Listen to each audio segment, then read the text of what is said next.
जरा सोचिए, अगर परम आजादी कोई मंजिल न हो बल्कि हमारा असली रूप ही हो। आज हम इसी चौंकाने वाले विचार के बिल्कुल दिल में उतर रहे हैं, अष्टावक्र गीता के जरिए। हाँ, ये बहुत ही सीधी और गहरी बात है। हमारे पास जो जानकारी है उसका नाम है अष्टावक्र गीता, आत्मज्ञान की एक यात्रा।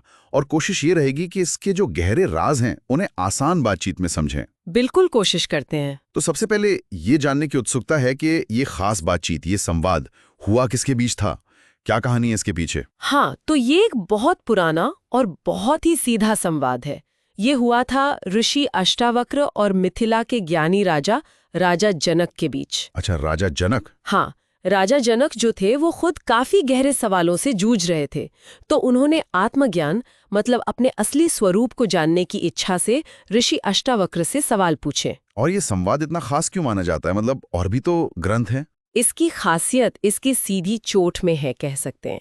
ये मैं और बाकी दुनिया का जो फर्क है ना, जिसे द्वैत कहते हैं, हाँ, द्वैत, उसको मिटाने की बात एकदम सीधे सीधे करता है।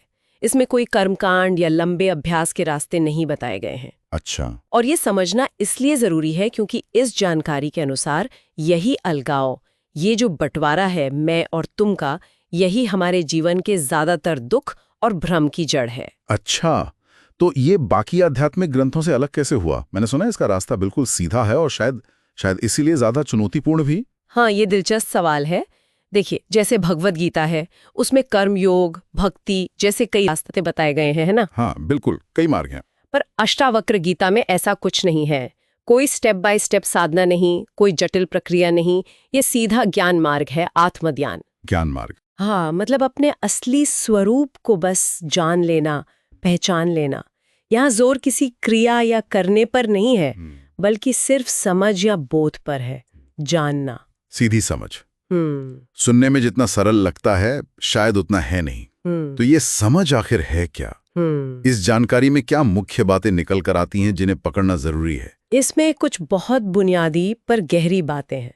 सबसे पहली और शायद सबसे क्रांतिकारी बात, हम ये शरीर या ये जो लगातार सोचता हुआ मन है ना, हाँ, वो नहीं है जिसे हम आमतौर पर मैं समझते हैं। अच्छा, यहीं रुकते हैं एक पल। ये तो हमारे पूरे अस्तित्व की नींव हिला देता है। हाँ। अगर हम ये शरीर मन नहीं है तो फिर क्या है?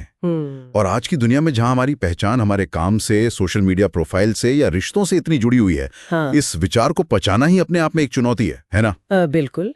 और इसी से जुड़ा दूसरा सूत्र है कि हम पहले से ही मुक्त हैं, आजाद हैं। पहले से ही?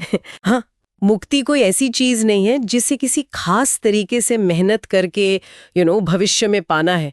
ये हमारा असली स्वाभाविक स्वरूप है जो यहीं अभी मौजूद है। कमाल है।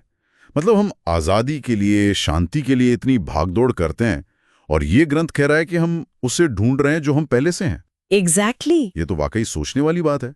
इसका मतलब हमारी सारी कोशिशें शायद गलत दिशा में जा रही हैं। एक तरह से हाँ। और तीसरी अहम बात इसी से जुड़ती है, ये दुनिया और इसके अनुभव जिसे हम ठोस सच्चाई मानकर जीते हैं। हाँ, रोजमर्रा की जिंदगी। वो असल में क्षणभंगुर है, बदलते रहते हैं, एक सपने की तरह। सपने की तरह। इसका मतलब क्या हुआ कि कुछ भी असली नहीं है? क्या ये दुनिया बस एक इल्यूजन है? देखिए, स्रोत के अनुसार इसका मतलब ये नहीं कि दुनिया है ही नहीं, बल्कि ये कि जैसे हम सपने के अच्छे बुरे अनुभवों से जागने पर प्रभावित नहीं होते, है ना? हाँ, जागने के बाद वो सच नहीं लगते। बस वैसे ही दुनिया की घटनाओं और परिस्थितियों से अनासक्त रहा जा सकता है, बिना विचलित हुए, क्योंकि असली हम, वो जो चेतना है, वो इनसे प्रभावित नहीं होती। और ये अनासक्ति, ये स्थिरता आएगी कैसे अगर कोई साधना नहीं करनी है तो? यहीं चौथी बात आती है, परम स्वतंत्रता या मोक्ष किसी बाहरी क्रिया, पूजा पाठ या किसी अभ्यास से नहीं मिलता। तो फिर? बल्कि आंतरिक ज्ञान से। मतलब ये जो बातें हम कर रहे हैं, इनकी गहरी समझ से ही वो प्रकट होता है, वो कहीं बाहर से आता नहीं है। मतलब चाबी बाहर नहीं, भीतर है, समझ में। और शायद आखिरी टुकड़ा इस पहेली का क्या है? हाँ, पांचवा सूत्र इसे जैसे समेटता है, कुछ करना नहीं है, केवल जानना है। करना नहीं, जानना है। हाँ, अपने असली स्वरूप को पहचानना ही काफी है। क्रिया या बदलाव की जरूरत मन और शरीर के स्तर पर हो सकती है, पर हमारे वास्तविक स्वरूप के स्तर पर नहीं। वो तो जैसा है वैसा ही है, पूर्ण है। तो ये सारी गहरी बातें हैं, जो सदियों पहले कही गईं, आज की हमारी तेज रफ्तार तनाव भरी जिंदगी में कैसे काम आ सकती हैं? क्या ये सिर्फ फिलोसॉफिकल बातें हैं? नहीं, बिल्कुल नहीं। ये शिक्षाएं आज के जीवन के तनाव, चिंता, पहचान के संकटों से निपटने का एक बहुत सीधा रास्ता दिखा सकती हैं। कैसे? जब हम ये समझने लगते हैं कि हमारी खुशी या शांति बाहरी परिस्थितियों या दूसरों की राय पर निर्भर नहीं है, क्योंकि हमारा असली स्वरूप तो उनसे परे है, तो एक गहरी आंतरिक स्थिरता मिलती है। ये इस बात पे रोशनी डालती है कि हमारी बेचैनी का स्रोत बाहरी दुनिया कम और अपने बारे में अज्ञान ज्यादा है। मतलब प्रॉब्लम बाहर नहीं, अंदर है। हाँ, ये बाहरी दुनिया को बदलने की बजाय उसे देखने का हमारा नजरिया बदलने की बात करती है, समझ बदलने की बात करती है। पूरी बातचीत के बाद मेरे मन में ये सवाल घूम रहा है, क्या वाकई सबसे गहरा सच इतना सरल है कि उसे पाना नहीं, बस पहचानना है? ये पहचान सिर्फ दिमागी तौर पर मान लेना नहीं है, जैसे इस जानकारी में इशारा किया गया है।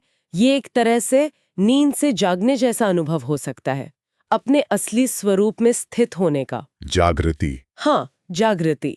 ये एक आमंत्रण है अपने ही भीतर गहरा उतरने का, उन मान्यताओं पर सवाल उठाने का जिन्हें हमने सच मान लिया है। तो सोचने के लिए छोड़ जाते हैं, अगर हम वो नहीं जो हम सोचते हैं कि हम हैं, तो हम कौन हैं? और अगर आज़ादी हमारा स्वभाव है, तो हम उसे हर पल अनुभव क्यों नहीं कर पा रहे? शायद इन सवालों में ही जवाब छिपे हों।